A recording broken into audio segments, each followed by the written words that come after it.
بسم الله الرحمن الرحيم وأن المساجد لله فلا تدع مع الله أحدا.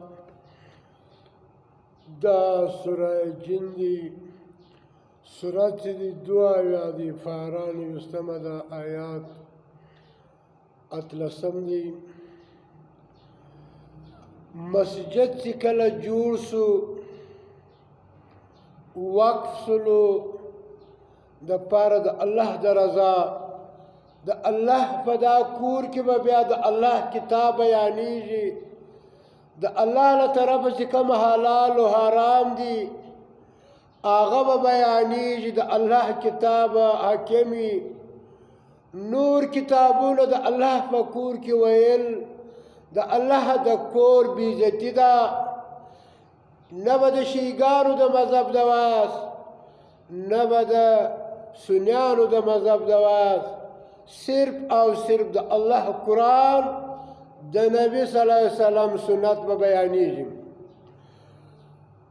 که چیرې مسجد جوړ سولو پر هغه باندې یا شیعه ولیکل سو، یا امام بارګاه ولیکل سوله، یا دیوبندي، فنشفري، اهل حدیث، وهابي، تبلیغي، جماعت اسلامی، تبلیغي، صیفي، قادري، چشتي ولیکل سو.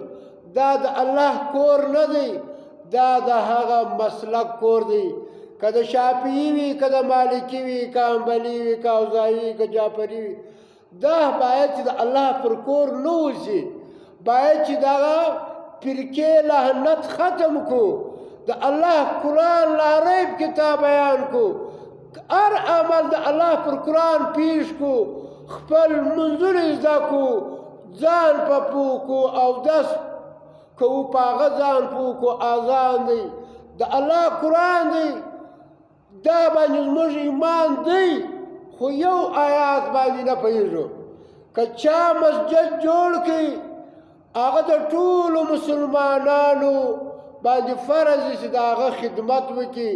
د هغه خدمت پر ټولو مسلمانانو باندې فرض دی. دا د شعائر الله څخه دی. د دې بېعزتي کول دا د اسلام بېعزتي ده.